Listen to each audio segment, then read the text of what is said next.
Your problem requires a different type of data structure. So what you try to do? So you logically design or logically thought about a data structure, or you propose a design of a data structure which is reflected as a abstract data type, or we say there is a different way of writing how you are going to write the data structure. I'll tell you an interesting definition. When we learn the data structure from Sahani, we define the data structure in terms of three things. DFA. I hope if anyone can heard of this thing. DFA. D is the name of the Yes, data sir. structure. So Yeah. F is the set of functions. A is the axioms. So what are the axioms? Suppose integer is a data structure. So what the axiom said? The two integer can be added to give the another integer. So a add operation is there. If you will add the two integers, you will get another integer. So the function is addition. Suppose two integers will multiply to give an integer. So I have a multiplication function. So we have set of functions. If you look into the era when data structure is defined, when your object oriented language is not there, so people used to define the data structure, then they look into the language which is best suitable. So at that time, people are utilizing COBOL, people are utilizing Pascal, people are utilizing Fortran to create. There is no concept like that you can encapsulate, you can do all those things, portability, nothing is there. So data structure concept is very old. So when the language evolves, they try to accommodate the various features so that you can represent, you can realize a data structure in a much efficient way. You can protect a data structure, you can inherit, you can reuse the data structure, you can inherit a data structure from a data structure and create a new data structure. So these are the features comes to picture because people try to find out the solution to the problem. Okay, I have to design a game, right? I want to design a game, and for that I am creating a class called player. Let us say I am going to design a X game. So you know, to play a X game, let us say football, you have to create a player. So player, there are certain functions, or let us say two-player game. So if you suppose your player is capable of performing 10 functions, so you are writing 10 functions for that. And suppose two persons are playing the games, so indirectly they are invoking those functions. Okay, so these type of templates or many small projects also you can find in Sahani book. And about this third book, data structure, algorithm and application in C++. So here you will be finding the advanced data structures, plus you will be finding the template, so that with help of that you can create that. Okay, so now these books I try to upload. If you look into the first book and the third book, you can download. It is a full of code. It is a full of code. So why we are insisting on that? At least you look into one project. There are many projects described in this book. Let us say data compression. Let us say hashing table. Just look into that, how that is getting realized. And if you go to the data structure and algorithm in Java, you'll be finding how inbuilt utility class is used to create a hash table, right? So at least one or two projects you go through that, you will be getting a lot of information about your programming adapter, I mean approaches being used, and how to construct the different type of new data structures. So that is the basic. And if we'll come to this middle one, that is Robert Segwick. Robert Segwick is the student of the great man Nuth, who is the father of this algorithm world. And so here actually we learn from this book how to simulate the different things, how to express the operation. Suppose somebody will say, in case of a bubble set, how many swapping and how many exchanges takes place with an element. So this type of treatments are available in algorithms in C++ with Robert Segwick. Now let us talk about the algorithm world. This is must, because everything has a origin, and every field of work you can have a major inventor. So this whole world of algorithm comes from the pen from the Nuth, and he proposed that he will write a volume of book, but till today he has released the 5 books only. I'll quickly go through that. please look into his website and how old he is. So this is he's a faculty in the Stanford. If you look into that, he is born in 1938, still writing the book. So maybe all series whether he will be able to complete or not. If you look into the book, the first one is Fundamental of Algorithm. Indian reprint is available. Semi-numerical algorithm. This is for the information. If anyone try to learn the basic for cryptographic algorithm, the second volume is recommended for you.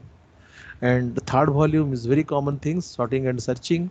It is only talk about sorting and searching, is a big size book. Then comes your combinatorial algorithm. So after 17 years of this combinatorial algorithm, another book is released.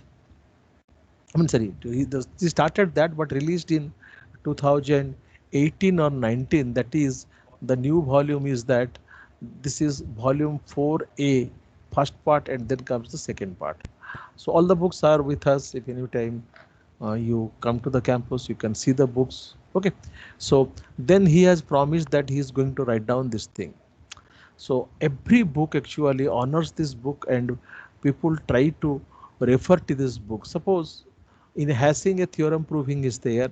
So good number of textbooks are not describing the theorem proving, they refer to the notes book. So then he is credited for developing your LaTeX, because he found that writing a algorithm book is very difficult in a data processing, I mean word processing package.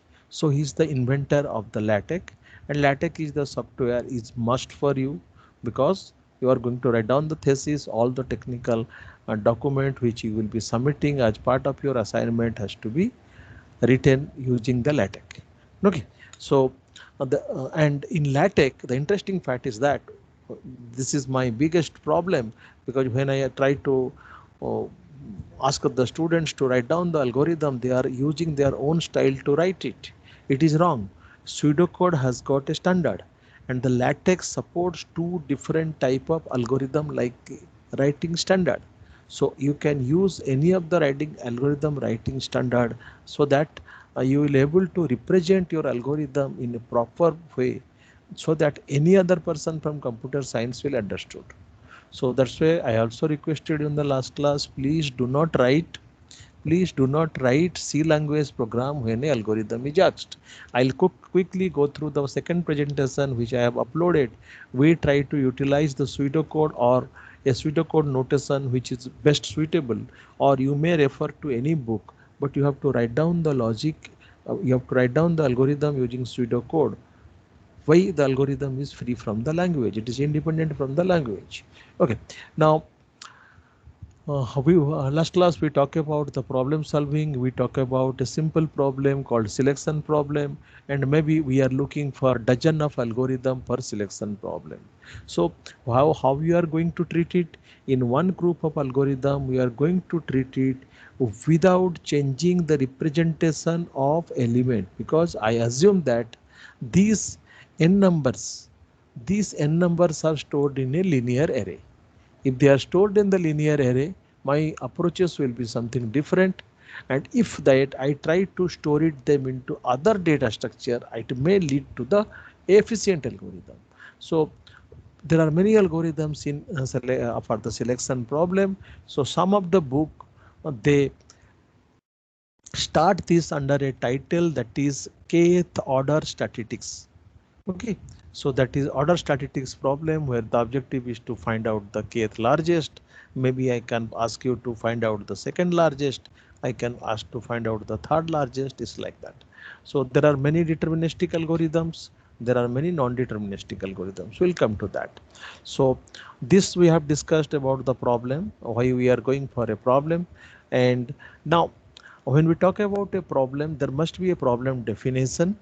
Okay, problem definition is the structured way of representing a problem, because suppose you try to describe a problem, there is a congestion in the city, so some bus some vehicles are not finding the route to reach as the destination, people are agitating at a particular point because they stuck in the traffic. This is the problem your municipality commissioner or smart city administrative head describes to a group of people. But you understood that is a problem because there is a congestion, maybe you understand according to your ability. Maybe civil engineering, you will look into the problem according to his ability. Maybe both of you and civil engineer and a computer programmer or a computer engineer look into this problem. What you try to do, you will represent the problem in a structured way. That means you might be using a model like graph to represent the problem, and somebody say, I'll use a variable in each link to decide the rate of traffic which is coming, or from point to point I am deciding the density. Maybe I can use a typical type of crowd sensing type of thing. I'll assume that everybody is carrying a mobile. I try to sense, and just like the Google shows that particular road is busy, the particular road is I mean the green or the blue is there. So something you try to do it. Maybe you are looking for a better representation which is meaningful to the technical people. You take the problem, real world problem, from a layman who wants a solution to this problem, that nobody should wait in the traffic for 5 seconds. Objective of a smart city, CEO says you plan it in such a way that nobody will wait at the traffic more than 5 seconds. Or say that anybody is starting from source to destination, per kilometer average time required to travel in a city is 5 minutes. So then this particular statement becomes the quality of service parameter, and we start debating how to find out the solution. So when we are finding many solutions, we are in a dilemma to select the which solution. So then when many solutions are there which is meeting my requirement, then I try to pick up the solution based on the maybe the time required to compute the solution. Maybe it takes the very less space in terms of the storage space. Maybe it takes the less time. Maybe any other performance requirement. So looking into the different solutions, then we have some mechanism to select the best solution. Another thing I want to tell you, when you are looking into time, space, speed and performance, you are looking into a particular metric. So depending on this, you see this is very fundamental. Depending on this, you need to write down your objective function. Suppose here you see, my objective is to maximize the profit. So this is my objective function. If I'll say my objective in a 0-1 knapsack problem is to minimize the wastage of the space, my objective function will be different. My formulation will be different. Okay. Somebody says my objective is to select as much as, suppose you are entering into a departmental store. Somebody says I want to maximize the number of food item I can take in my inside my knapsack, or I can carry in my knapsack. So he's only looking for food items. So even if you are finding an item which is lightweight, gives him more profit, he's not going to take it. So depending on that, your objective function has to change. So if you look into in general, if you are looking to minimize the time complexity, objective function will be different. Minimize the space, objective function is different. Minimize the speed, objective function is different, mostly used for real-time system. Maybe you can talk about a parameter like throughput. Maybe you can talk about parameter like delivering a solution or delay. So objective functions will be different. What people try to do, sometimes they write down an objective function that I have to minimize the time, but when they did the experiment or they report the result, they report that I have minimized the space, I have minimized the energy. That is the biggest mistake. Whatever you are defining, that parameter has to be optimized. Now, when we are looking into a problem, I just say we are looking into optimization problem, and inside the optimization problem we have many other alternative. We try to select the best algorithm, through that we can find out the solution. Now this is the term NP complete. I'll be describing in details. NP complete stands for non-deterministic polynomial. Okay, then we have a category of the problem, we call it as undecidable, because of the solution there is no polynomial time algorithm for that. And third choice is that, suppose in a problem you have got many algorithms, you have to select the which algorithm is the best. So that is one of the criteria. We have some measures, some evaluation function, so that we can find out the optimal algorithm. Again I say optimal according to maybe due to time, maybe due to speed, maybe due to deadline like this. So it says we can also use the number of comparisons to measure a sorting algorithm. This is a very simple things what we used to do, and we simulate these things in the lab. We compare the performance of the algorithms, or we did some algorithm analysis by looking into that number of comparisons. Okay, so uh, you'll have a very good feeling when we try to do the lab and try to implement something. You'll have uh, a real feeling that we are doing analysis. Now the measurement of the goodness of a algorithm. So one is the efficient. So how you decide? Maybe you are taking the help of the simulation to do that. Then worst case and average case. The best example are your sorting techniques by changing the input, or I'll be using a term instance characteristic. By changing a input, we can go for, or we will create a worst case or the average case, or sometimes it also require the other changes. And if your algorithm try to cover up all the cases, then it will show the reaction to the worst case and the average case. Remember it, worst case and the average case is coming, let us say, in a sorting techniques because of the input. I have supplied all elements are identical to the bubble set. That is one instance. What will be the scenario? Worst case or the best case? So you decide. So is there, and there might be a situation that like bubble set and others, it is very difficult to define, but in quick set you can define best case and the worst case and the average case based on your instance. And the fourth quantity sometimes will go for these. For all these things we are refer to the asymptotic analysis. Then another group of analysis is being performed, that is called amortized analysis. What happens in a amortized analysis? We'll have a complete chapter on amortized analysis. So there are certain data structures where the insertion and deletion, it is not depends on the number of element.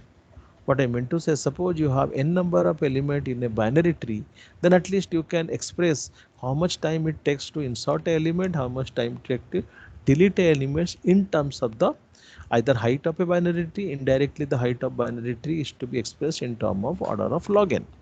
But there are some data structures which is the structure is changing. That means if you have 5 element in a linear array, and then you have a 6 element in a linear array, it looks the similar, only one with additional element. But there are certain data structures I'll discuss in details while discussing the amortage analysis, like your binomial heap and Fibonacci heap. It has a different geometric shape. It has a different geometric shape with 4 element, 5 element, 6 element, like that. So for those type of data structures, we cannot find out the time complexity or space complexity, or you can say the efficiency of the algorithm in terms of your n. You cannot do that. So or that means there we consider the average number of operations that can be exercised, and that analysis is known as the amortized complexity.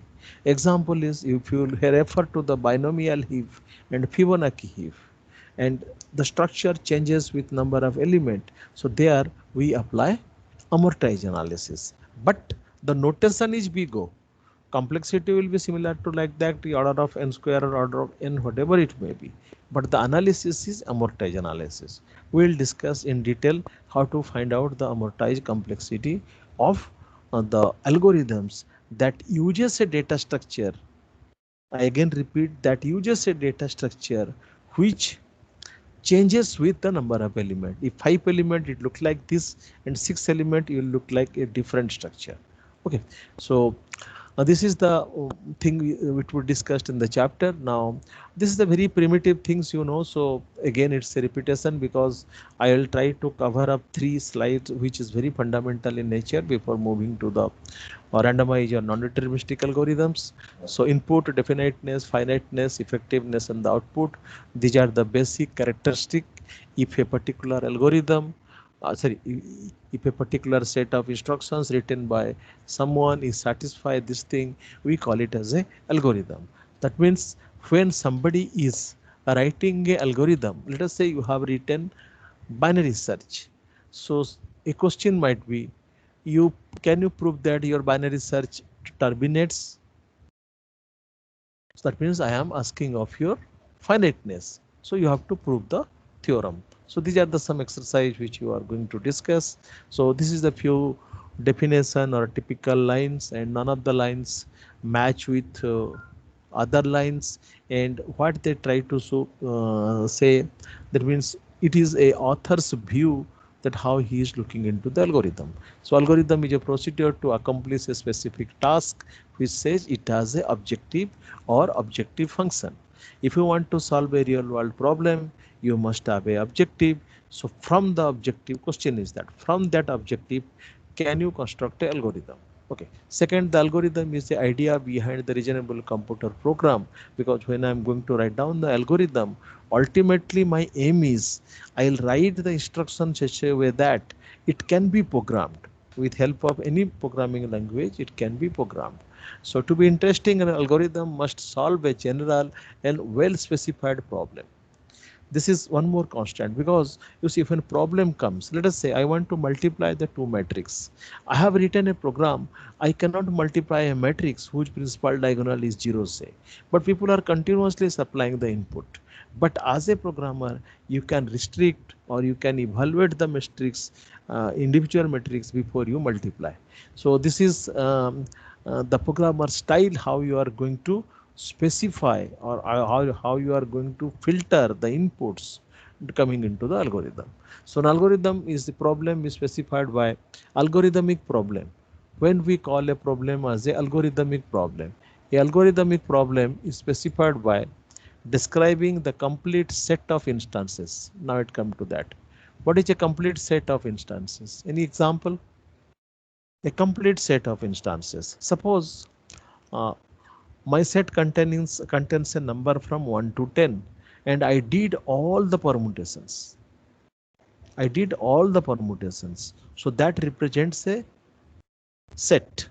And my problem is such, suppose I want to, every time I want a 4-digit number, and I am generating such number of such 4-digit number, and the set is finite. So the total number of 4-digit number I am generating out of 10 digit will be the instance. Okay, so instance is the input, but the possible set of input is going to decide, because your algorithm will try that much maximum as the input. I mean, if you will execute. So the algorithmic problem is specified by describing a complete set of instances it must work. That means the program is written in such a way that if I fed every instance, it will going to say some output. Okay, it is going to produce some output. It must work on and off its output after running on one of these instances. That means, let us come to a pathfinding problem. When you have a complete graph with n vertex, then you can say there are more number of alternative paths are there from source to destination. Okay, now I am writing a program where I do not know how to find out the shortest path, but if a sequence is given to you, you can verify whether it is a path or not. Got it? I do not know how the best algorithm to compute the shortest path, but if a path sequence is given, I can verify whether it is a path or not. Okay, so that means if an instance is given, my program will run on the top of that and say it is acceptable. So the one of the definition is that the algorithm is a procedure that takes away the possible instances and transforms it to the desired output. This looks to be more appropriate when we try to refer to the input or the instances. Okay, if you are writing a program, suppose you try to multiply the square root of any 3-digit number. So any 3-digit numbers are possible. When you will be finding your program is going to produce for all 3-digit number, then it is a algorithmic problem and you are addressing some completeness. We'll come to that. Okay, the algorithm is a procedure that takes any of the possible instances. If I say my instance is 5-bit, then I am talking of 5-bit and number of bits allowed in a set to be selected.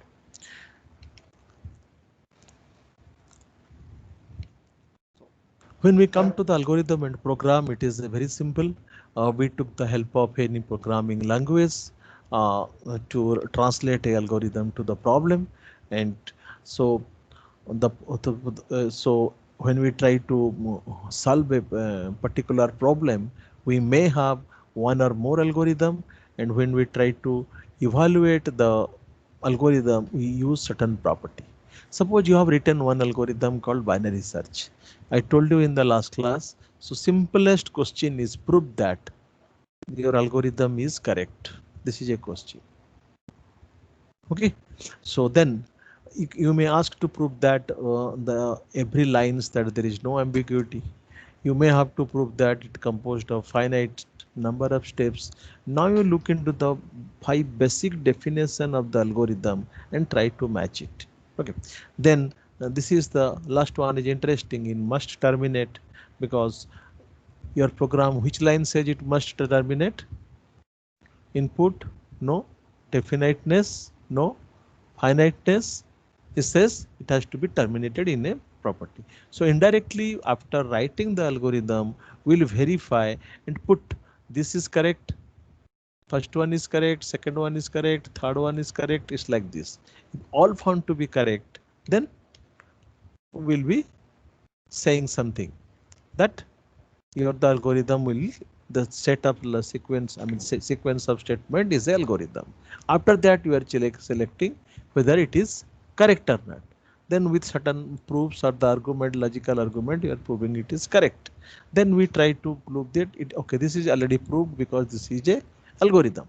Then we take the help of the programming language to translate those things into machine language, and that that when that program runs, it is designed such a way that it is not going to, it not necessarily it is going to react to all instances. I mean, you have to multiply 2 cross 2 matrix, and you did some restriction that if one of the matrix is a null matrix, it will not multiply. Okay, so a computer program is an instance or a concrete representation of algorithm in some programming language. So it says it is independent. We can select any programming language. We can select any programming language for that which is best suitable. So this is the distinction when you have a problem as a solution architect, you are writing a algorithm. A new problem is there for which you are writing a algorithm. Then comes it is implementation and other aspects which is not up to the a algorithmic engineer or algorithmic designer. So now, so this we have discussed, and this is few of the definition as the authors say. Now this is important to us. Sometimes people says ki, okay, I am very conversant with the programming language, I can write down directly my program without writing into the algorithms. Or some people did like this, first they write down their program and in the reverse process they write down the algorithm. Okay, so now when we try to express the algorithm, we are using a human readable form, a common language. So that's why the English is the preference. Then as it is the free from language, we are looking for a pseudocode. Okay, this is pseudocode. And third is sometimes you are so conversant that if you are doing, and instead of writing the algorithm, you are writing a C language syntax. So this is the 3 different way to express the algorithm. And the most critical is the pseudocode. The pseudocode is preferred because it is free from the syntax of the any other programming language, and the syntax and the pseudocode is try to convey the logic or the programming logic. If a programmer is a good programmer in COBOL, he will write code in COBOL. If somebody is good on C, he will write C. Somebody will write in the C++. But objective is to produce the same result, or it works on a typical same problem. So now here what we try to do, we are slowly entering into the way which one should write the algorithm. As I have told previously, the LaTeX uses 2 packages. One is called algorithms and second is algorithm 2E. So most of the students nowadays are using 2E, but still the particular algorithm class is being used.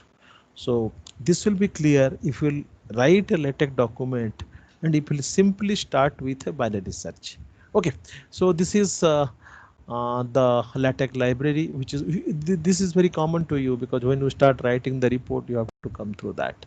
And the pseudocode what we follow, we mostly follow the pseudocode which is described in Harois Sahni and Rajasekharan, that is fundamental of algorithms. So this is a simple pseudocode algorithm or which obeys the Sahani notation, or you can say this is the in much more standardized than that. It is from the LaTeX. You look into that, the algorithm has a number. You can have a name. Name is not here. Here is not written. Then you can write the description of the algorithm. Then rest of things are for. Okay. The one thing is to remember when you start a structure, if it ends with and if. We'll discuss. I have a second slide for that. Now it comes to the problem specification. The problem specification has two parts. The set of allowed input instance. Let us say you are sorting. You are restricted. The random inputs can be given, but no 7, 5 will appear in that list. So we are looking into some type of restriction, a set of allowed input instance as it is free or you are restricting. So it is impossible to prove the correctness of algorithm for a fudgely stated problem. So it says, suppose you are coming across a real world event and there the event you found is fuzzy. How you would describe a fuzzy? A goalpost is there, you have kicked a ball. If it is crosses the line, it will goal, otherwise it is not a goal. And sometimes what happens if the ball will be on the same line? That means I do not have a clearly two distinct states. So that is a fuzzy state. Either you can say win or you can say losses. Either it will be head or it will be tail. So that is your fuzziness or fuzzy cases. We are not going to talk about the fuzzy or fuzzy membership function, etc., etc. So the set of allowed input instances, that I think clear. Suppose I have given it is the requirement of a program. I should produce all 5-digit numbers. I am taking the help of from the 10 numbers and try to generate 5-digit number. Okay, so it is required. Then it is set of followed input instances. So the number of 4-digit number I'll able to construct, that will be my input instances. Okay, now the required properties of the algorithm output. So this is specified by the programmer. You have to take a decision or your output will be used to take some decision. So this require the required properties of algorithms output. So output of the algorithm is going to satisfy whether you are able to meet the requirement or the objective of your algorithm. That means you have taken an algorithm, you have written a new algorithm to solve a problem. Now you say your algorithm is going to fail. You can prove that and say, okay, this is or you have taken somebody's algorithm and it is appearing on a journal, on the magazine. Then you try to look into this. Then you can say the algorithm is not handling the specification properly, so I am going to reject the algorithm. Okay, so it is impossible to prove the correctness of a algorithm for a fuzzy stated problem, because the correctness of the algorithm can be proved for deterministic problems. Okay, deterministic problems in terms of instances. Suppose you are writing a case statement or a decision statement like this, and there you have a logic 0 and 1. If the ball crosses that, something. If the ball is not crossing the goal line, it is something. But nowhere it is written if the ball will stop on the top of the mark that divides between the goal line and the non-goal line. Okay, so this is the specification. There are many algorithms which is actually the input is fuzzy, but the algorithm solution designed is deterministic. So they are not going to solve the problem. For that, we have a fuzzy system, we have a fuzzy linear programming is like that. Okay, now specifying out the requirement of a problem. That means you look into the second paragraph. There are two common traps in specifying the output requirement of a problem. As I say, the user will specify his problem in a non-structured way. He will use his version, his experience, or the way he used to express himself for the problem statement. So now look into this. One is asking an ill defined question and asking to find out the solution to that, then you may say that your question is wrong. And so don't attempt a solution. You say proudly your question is wrong, or you are going to say something which is not a problem. So asking for a best route between two places on a map is a silly question unless you defined what do you mean by the best. Best means you want to minimize the time. Best means you want to cover the shortest distance. So you need to specify so that this type of word are should not appear in the problem statement. If it is appear, it is the designer's objective to specify that. Best means shortest distance. Best means it should take minimum time. It's like that. So do you mean the shortest route to the total distance, or the fastest route, or minimizing the number of turns? So these are the three examples. You may have more according to your problem. The second trap is creating compounded goal. I have told you in the objective, and I also told you in the last class, I mean, when you try to look into that, your objective, suppose I have to minimize the temperature. Then when you look into the output, if I have specified minimizing a temperature, and you'll be looking into the output must be in the y-axis. And when you are writing a objective function, you are actually plotting a graph along with the y-axis. Maybe suppose in a 0-1 knapsack problem, you try to minimize the, or you try to maximize the profit. So you decide if your objective function is to be maximize the profit. So you are plotting the profit in y-axis. Okay. The second trap is creating a compound goal. So there are three path planning criteria is mentioned above are well-defined goals if you are using either to shortest path or fastest route or total number of turns. So you have to take any of this as a specified or a particular objective so that you can proceed further to find out the solution to the problem. So these are the things when we are looking into the output requirement. So what indirectly try to say, suppose you are working on a new problem, when you are writing a problem statement, you must write the problem of I mean the output requirement of that problem. So this is one of the problem which we consider. Maybe you can say how it is relevant to us. It is like a typically a pathfinding problem, and which is a versions of traveling salesman problem. You look into this problem statement. We have a circuit board and we have to mounted chip on the top of that, and I have a soldering machine which did the soldering to that points, and we try to do as much as first or how many boards to be soldered, or this particularly is known as your web soldering. So what I meant to say, if you start from a particular corner, you are moving to other corners, there are number of tasks to be performed. So you need to find out the shortest path from the source to destination. Okay. Uh, Maybe it will not be easy if you are not able to read it properly. So just to find out, it's a one versions of the shortest path problem. But if you know the traveling salesman problem and you know its applicability, you are applying this thing to the VLSI design, or how you are going to control a robotic arm or a web soldering machine that mounts the chip into the printed circuit board. So why we have stated, if looking into this problem statement, what we try to say, what is a problem? So problem has a name, robot tour optimization problem. What is its input? So the input is also specified. Input is also specified a set of S on endpoints in a plane. What is the output? What is the shortest cycle of tour visiting each points in the set of S? You see, everything is specified. We have a fixed number of points. S is finite with endpoint, and we need to find out each, and this is the constant output. If any result that does not include each points in a sequence or each point in the set S is discarded. So as a solution architect, you need to define this much. Problem, input, output.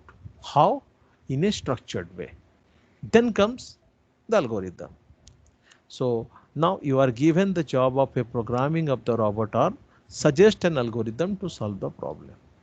Real world problem which is to be represented in a structural form so that it will be meaningful for the programmer. Okay, your representation, my representation may not do if we are not going to convey what is to be done. Okay, so the problems must be specified, its input must be specified, its output must be specified, then it will be accepted by the programmers to do the jobs. Now what the programmer will do, you have 10 programmers and 10 programmer will suggest 10 different algorithm, then you are in a dilemma, which one is to be selected. Okay, so we need certain analysis to select the best algorithm. So there are again two approaches. Either I'll allow them, okay, you take a machine, you take a compiler which is fixed, or I can simply say I ask everybody should write a C++ program to implement the solution on this machine, on a particular machine. So then I can compare their performance, which is really difficult if we try to do that. Then what we try to do, we apply a priori analysis without taking the help of the programming language to implement. We analyze the algorithm. So we use certain type of metric like as you know, time complexity, space complexity, or code complexity in case of some of the software engineering works, and there are other matrices are also there. So with the help of that, we decide before selecting a algorithm which is to be implemented, we able to rank them, we able to put them into the order, which one is the best, which one is the worst, depending on the objective function. Okay, so this is one of the step of the problem solving where you are responsible for selecting the best algorithm. So now it's look into that. The several algorithms might be come to in the mind to solve this problem. Perhaps the most popular idea is the nearest neighbor heuristic. How you will find, you might be implemented and tested the algorithm, or you are doing it theoretically. Okay. Now, this is a particular algorithm, or we try to say the pseudocode algorithm. What we try to say, you start with a problem, finally you are able to write a algorithm. And when you are able to write a algorithm, then it is the programmer of a particular language how he is going to meet it. Now comes to the paradigm. In the process of discussion, I told about the paradigms, that a particular approach, the way we try to solve the problem, we have divided in general the algorithm paradigm divided into 5 category. First one is your divide and conquer, as we have discussed in the last class. We select, if you'll find that the problem instance can be divided into number of independent subproblems, then we can select the divide and conquer. Similar to that, we'll discuss. So interest of the different paradigm, why we are going for different paradigm. They provide a suitable, the template provide a suitable to solve a broad range of diverse problem. In Sahani book, you'll be finding there are common template for all the paradigm. If you want to write down a divide and conquer algorithm, there is a common template. If you want to write a greedy algorithm, you have two template, that is subset sum paradigm and ordering paradigm. So they can be translated into common control. You look into this line, the data structure appears. Talking about algorithm, you are finding a data structure. They can be translated into common control and data structure. So the data structure says the representation. Common control says the code or the program what you are writing is going to drive with this data which is stored in a data structure inside a computer memory. This is provided by a most high level language how you are going to exercise the control and manage the data. Then you have temporal and spatial requirement. Temporal is time, spatial is the space of the algorithm which can results the previously analyzed. That is your time complexity and space complexity. Time complexity and space complexity. Okay. Uh, I would like to ask someone who can define time complexity. Any one of you can come voluntarily. Can anybody voluntarily define time complexity? You can raise your hand. You can time complexity. Yes, please. Hello. Yes. Sir, good afternoon, sir. Good afternoon. So time complexity can be defined for the program means the total amount of the time that program required to starting to Program. its No, completion. program word will not use. We are with a algorithm. Sorry, sir. Algorithm for starting initial Acha, stage to first you tell me yes, sir. from where you have read this definition. Sir, I have read it in BTech MTech. Yeah, where? Sir, I don't remember book name. It is that first book. Have you heard of something term? It's for everybody. Can Yes, anyone define one more should answer time yes. complexity or space complexity to be defined? Yes, sir. Yes, please. Sir, so time complexity is, sir, the computational complexity that an algorithm takes to compute Computational concept anything. complexity. What is computational complexity? Sir, the time taken to compute when we convert that algorithm into code, and the time which Code means it takes. Sir, any programming language, sir. no. Sir, the time taken by the algorithm until the algorithm terminates. No, complete wrong. That's why I'm asking you. Let us go through the Sir, book. sir, the time taken It's by a an algorithm, the total time taken by the algorithm to complete for a input size n. Is there many type of times are there which you say total time? No, Maybe there are time. two different type of times are there. No, sir. Yes. You see. Compile So time. it's a fun. Yes. Please. It is a Durgesh. it is a function. Yeah, it defines the upper bound as a function of the input which is supplied to the No. program. Rohit, Yes, want to sir. say? Uh, Yes, sir. So I think the time complexity is the time taken by our CPU, means how much time our CPU or processor taken to generate the No. output. Have you come across a term called run to completion? Run to yes, sir. completion. Hmm? Yes, sir. Yes. What is that run to completion? Sir, the program so terminates. That is what it has. No. That when Again, it I gives say output, something output. no. Run to completion. That's why I ask if any book you have come across where the time complexity and space complexity definition ends with a term run to completion. Okay, that is the reason I recommend the Sahani book. Okay, Sahani book is a very standardized book. You will tired if you read one page. It is not written very easy form. Uh, okay, so run to completion. When I say the time required, okay, you sometimes you are interchangeably using that line program and algorithm, so that is accepted. Okay, Ajay say the Sudhanshu Bala says ki particular program I interrupt her says it's Yes, is algorithm.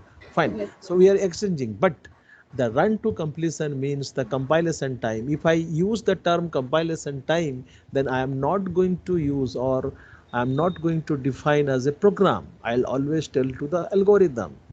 Okay. So run to completion means it involves two time. One is compilation time plus execution time. yes, sir. Okay. Yes, Similarly, when I talk about space complexity, it is again run to completion. The space required during compilation plus the space required during execution. Okay. So one thing I should say, you love Yes, sir. you see, if you want to learn, you have to love the computer first. You have to know Yes, sir. what a computer is. Okay, come to the time complexity again, huh? So how Yes. much time is required to compile a program? Acha, it depends on your instance characteristic. Yes, sir. Maybe No, not No, maybe. no, it does not. It does not depend. You see, it does not depend. Yes, sir. when I am going to talk about time complexity, Yes, please. Huh? When I'm Sir, going it to depends on the program, sir. no. I am talking of algorithm will not bring program to the concern. Program is a translation of algorithm, and a particular programming language you have selected where a program for a particular algorithm can be 3 line, and another algorithm language you have selected, a algorithm will be translated to 40 line. Are you getting me? In our days for sin Yes, sir. x we need Yes. to write down a function which is around 18 to 20 line, and for you sin x is a single line. Is it so? Yes. Huh? Yes. Okay. Now, when we come in, my question was, when we express the time complexity, we always express with help of n. Okay, number of instances, Inputs. number of Yes, sir. inputs. So very Yes. simple. If I have written a bubble set program, when I am compiling, it is independent from n. Convinced? I can use the same function to sort 10 number, 20 number, 30 number. Yes, sir. So compilation time is independent from the n. So which part is dominated? The execution is dominated, or execution is affected when an instance is 5, 10 or 20 or 30. Got it? So that is the reason in a measure of the time complexity, though we define it is time required to run to completion, then we put a argument because the instance characteristic is not going to be affect the compilation time. So that's why say we free from that, or we assume that is a constant. It a constant has but very important role. If you draw the big O notation graph, you can see how why constant is been taken. So now I say time complexity, I have got two component, then one part is the constant. I'll be coming to that. Okay, after one slide I'll coming to that. You see, now just we talk about 5 minutes about the paradigm, then maybe we'll switch over to that. So anyone is having Sir, I have one class? doubt, sir. Yes, please. Sir, in previous slide, sir, in visual code, sir, Mm. you were saying that, sir, we do if we have that problem was not deterministic, and if we have a deterministic algorithm, that won't work here. So we need a different algorithm. But sir, if Yes, the yes. sir, if the output is not defined, sir, Mm. perfectly, how can we give algorithm for that? I mean, algorithm should give a definite answer, a definite output. I'll come to that. There are, you see, when a algorithm is so sometimes we are not. So you see, now we're talking about so many things when we direct a paradigm. Sometimes we are looking into the representation of the output. We are not known about the output. I have asked you to find out a spanning tree. Do I know there may not be a spanning tree? Yes, yes. You see, what happens in a competition if you heard of something like SEM ICPC? Have you heard of Yes. something? SEM Yes, sir. ICPC? Any of you have participated in that? SEM ICPC programming contest. Okay. You will be finding they have asked you a question. You start writing the algorithm, and they are pretty sure that there will be no output for this. So why it happens? Because when you are writing the program, okay, let us come to a very simple example. I want to find out solution to a quadratic equation, right? Yes. Yes, sir. So what program you will write?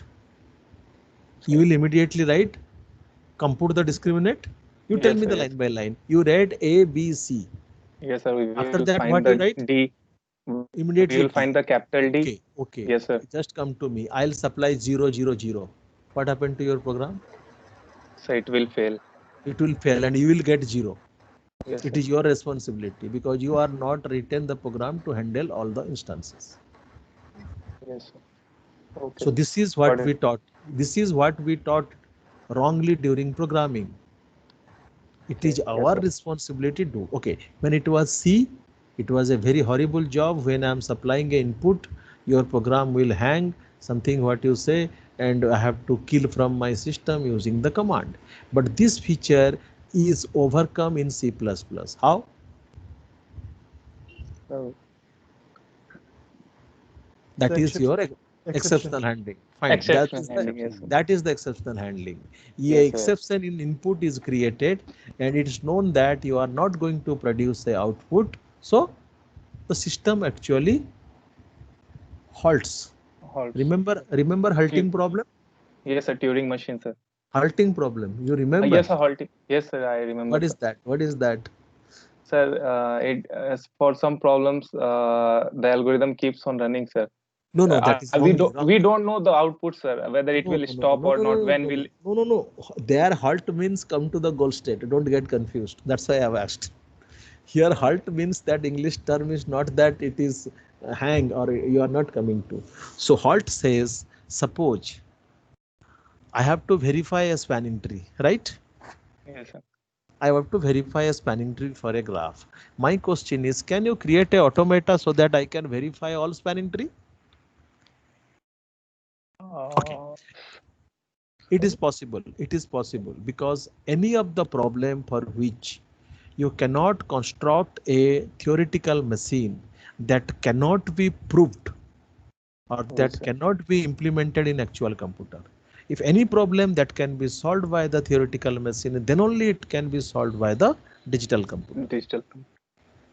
So as a designer, suppose you are very bad in programming language and somebody asks to write down, find out a solution to the problem, you are good in automata, you are proposing, sir, there is no solution to this problem, whatever you may try. Yes. So here halting problem is that I have designed a automata and you are supplying me the spanning tree, right? Yes, and if I want to say this is a spanning tree, then I'll start from the starting state, I'll come into the goal state because you are providing me a sequence. If you provide me a sequence, I start from the start state and after certain point I am not finding a path. Yes, sir. So that is non-halting. If you are coming to the goal state, it is a halting. Okay, these are very much related. When I'll discuss NP complete, I want you should refresh your you should refresh your automata completely. Yes. Automata you have to complete because automata is must for us when Yes, we'll discuss. Okay, now we'll little bit we'll complete the paradigm. The first paradigm is the brute force method. What happens in the, I think the slide is visible. Yes, Slide sir. is visible. Yes. So in case of a brute force method, some algorithm is developed by a designer because he understood the problem. He tried to write down steps through which it can be solve the problem, and it, or otherwise you can say it does not fit into any other paradigm, or but simply people use it's a straightforward approach to solve the problem. Or you can say this is the way we try to design the algorithm is not fits into any of the paradigm like your divide and conquer, greedy, backtracking, branch and bound, like this. Okay, now typical paradigms which is covered in undergraduate course are divide and conquer, very simple. When a program or sorry, when for a problem the instance, not the problem, the instance of the problem can be divided into independent sub problems, or we can, in general we can also say the problem is divided into independent sub problems. We go for divide and conquer. Now come to the greedy.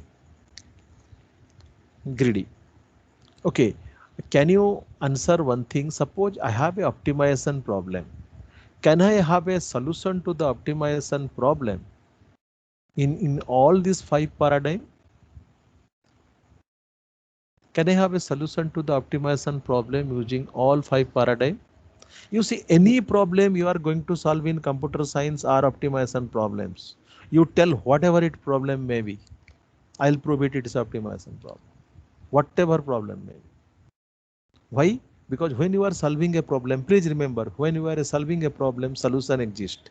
If it is only one solution, there is no challenging. When there are many solutions, you try to find out the best solution.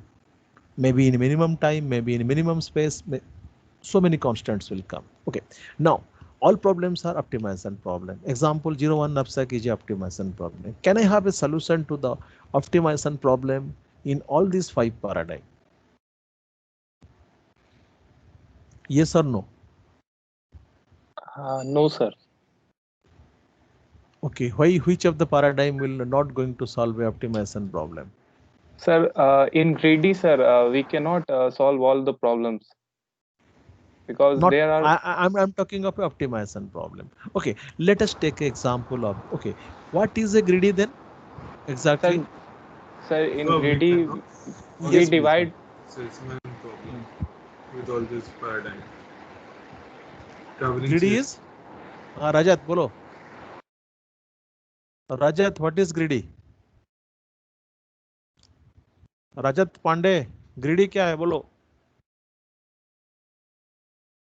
In greedy, actually, we go for a locally optimal solution at any given instance, and Okay, then move okay. to a globally optimal solution over a process, over No, many iterations. no.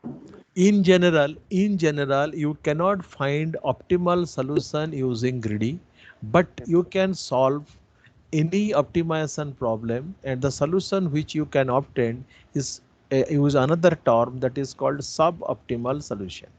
Okay, but spanning tree is exceptional.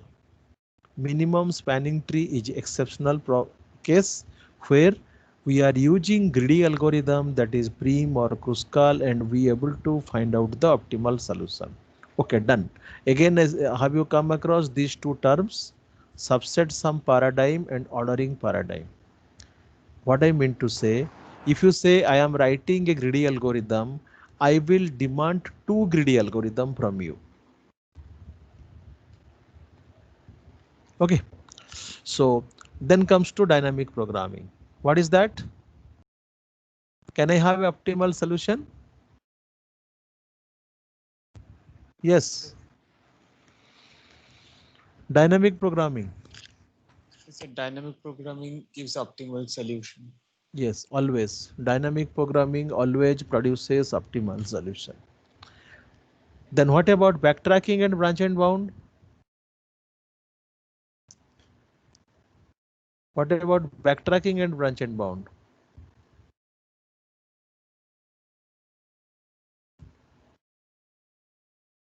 Backtracking and branch and bound.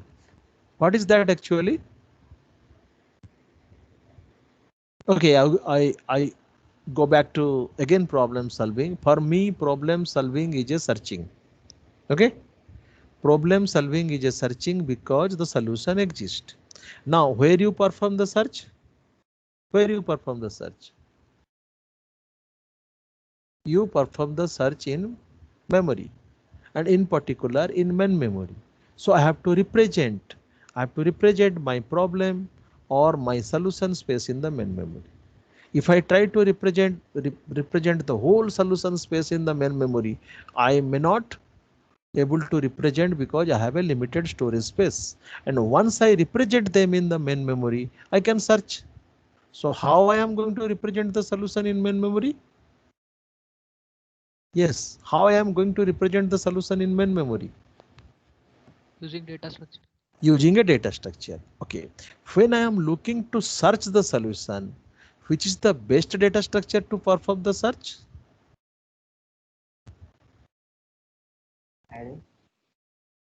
Maybe you Balance tree.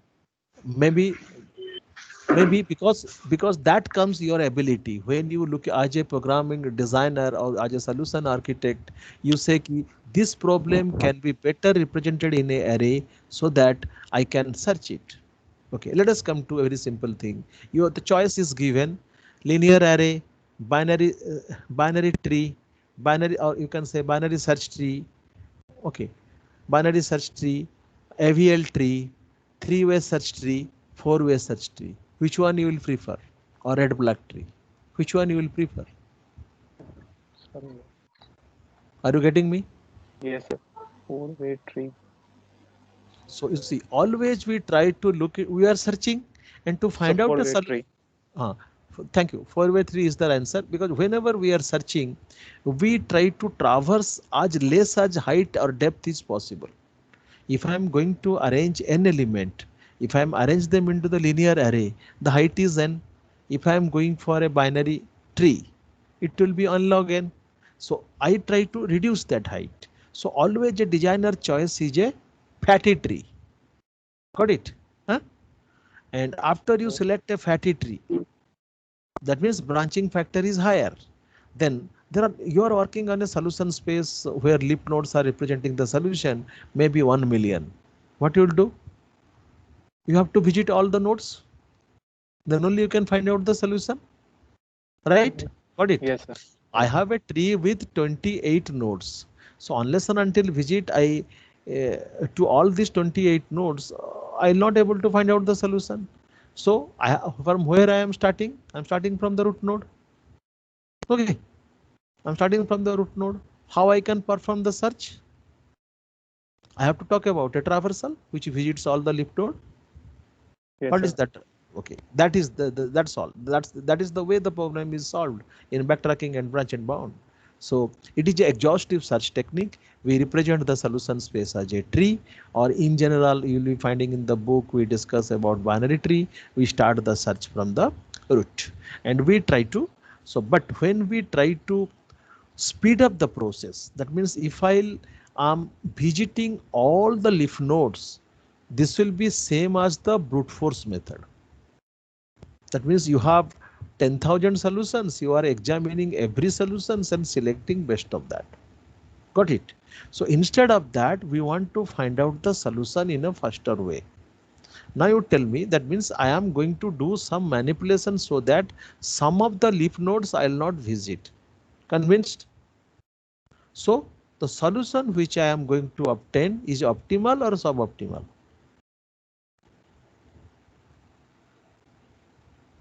By using backtrack. Suboptimal. It will be suboptimal. Thank you. It will be suboptimal because some of the states I am ignoring. Then how I am going to delete those space? I am using certain approach. Suppose you start from the root node. Suppose you are start from the root node. Let us say you are started from a college and there are 3 roads to go to the railway station. You use certain heuristic. You say, okay, I'll take the leftmost road. But what happened while going through the leftmost road? It takes 15 minutes. Had it been the rightmost one, you will be reaching in the 10 minutes. It's like that.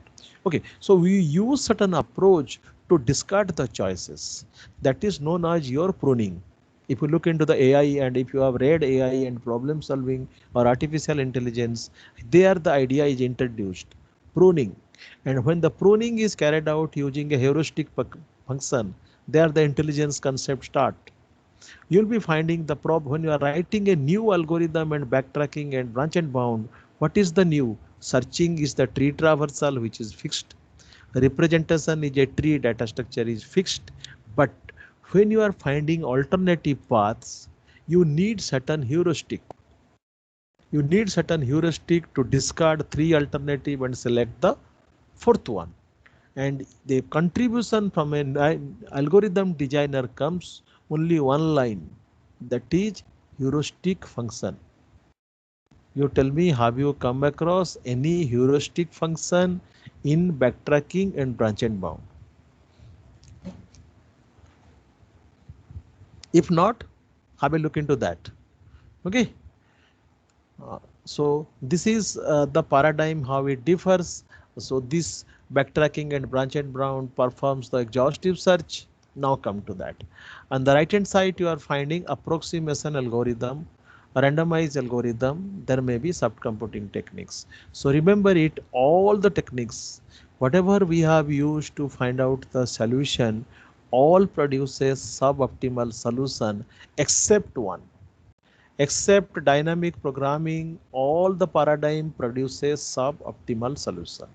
So with a good guess, you can say, suppose you develop a new backtracking algorithm, you develop a new branch and bound algorithm, or you develop a new approximation algorithm. Then you need to say my algorithm is best. So compare with dynamic. You can say dynamic is the best solution. Okay, so we will talk about extensively on approximation, randomized, and other paradigms which produces the suboptimal solution.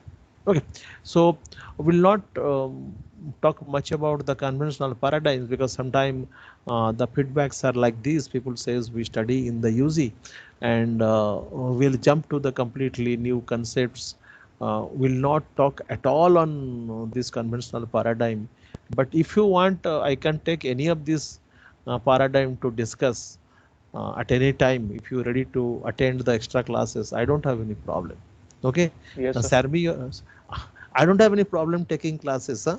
1 hour every day, depending on the availability of the slots. But your portion starts with NP completeness, approximation algorithm is like this. So there are some final things which need to be discussed in the paradigm.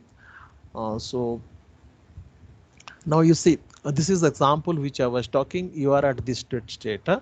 So you can slide the number 7 to the right, or 6 to the left, or 4 to the bottom, and 8 to the top. Got it? Is it visible? 8 puzzle problem. Yes, Hello. sir. Yes, sir. Now, Yes, sir. now, and everybody Yes, sir. talk about AI. Now, how I can know that how fast I will be getting the solution? Because you see the last picture, the picture which is represented in the right hand corner is represents my goal state. Okay, so this is a particular intermediate state. So which tile I should shift so that quickly I'll come to the goal state? And when I am finding my conventional technique is not going to solve the problem, then maybe I am trying to find out the suboptimal solution. Here actually, to evaluate among these 4 choices, we introduce a heuristic function. Okay, whether I'll taking this one or taking this one or taking this one and this one. Being at this state, what we'll do, we'll evaluate. We'll do certain computation that if I'll shift the 7, it will give me a numerical value. If I'll shift the 6, it will give me the numerical value. Maybe I'll find whichever is the minimum or maximum that I'll select. Okay, the most critical part in the heuristic earlier was to propose a heuristic function. It is the old timer AI. Now, if you understood the basic AI, then only you find that. So a particular programmer or a computer scientist who proposes a heuristic function, he is acknowledged as great at that time, because he tried to translate the working of the human being. Let us say you are staying in a city, right? You are experienced, okay, and I have to get something. You have to get something from your city market, which is 10 kilometers away, and the demand for that particular commodity comes around 9 a.m. You are being asked, go and get it. You are staying in the city for 10 years. So you replied, if I'll start at 9, unnecessarily it is wasting of 3 hours. I'll be starting at the right time and get the things to you. What I mean to say, because as you are staying in the city, so you have got lot of knowledges, lot of information. That is not exactly information, that is knowledge. What is the traffic situation? Maybe this time there will be some roadblocks, there is some congestion, etc., etc. So you took your own decision.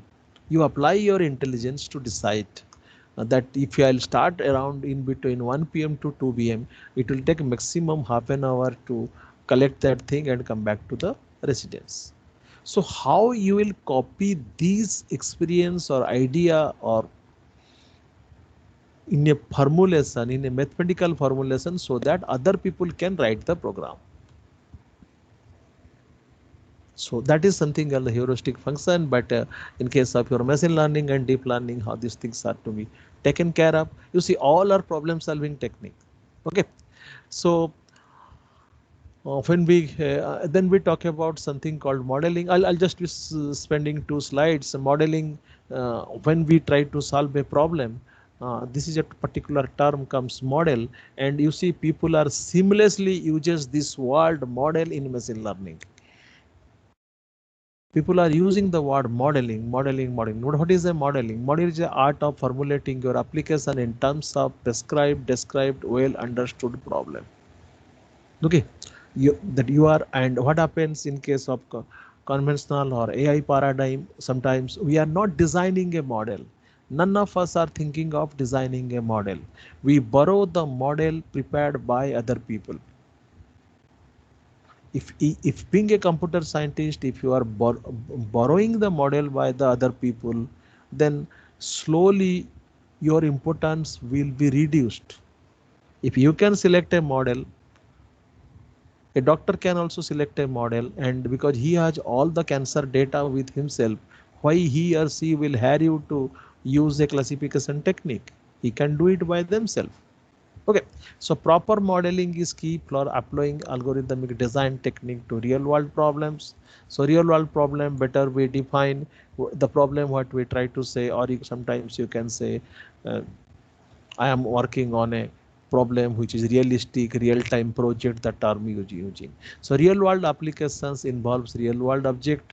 Why it is critical? These real world objects are changes their behavior. Sometimes some characteristic of this real world objects affects your problem. Okay. I just ask you in something, suppose there will be limited vaccines are available. Let us say 20,000 vaccines are available in a population of 2 lakh. Who are to be vaccinated? Doctors cannot do. They will look into the computer science or the data science people, and so that find out who are the clusters. Who are the clusters where it will be vaccinated so that we can control the pandemic. Okay, so the most algorithms, however, are designed to work on the rigorously defined abstract structures such as look into the data structure, how the problem solving and data structures are related. That is, some are permutations, some are graphs, some are sets.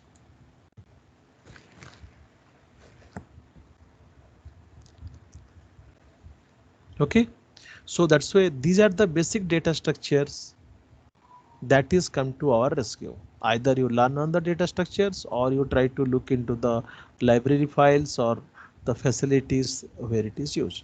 So you must first describe the problem abstractly. That means a path, for finding minimizing the time to travel from a point to point is modeled as a graph in the terms of fundamental structures, that is in particular fundamental data structures and their property.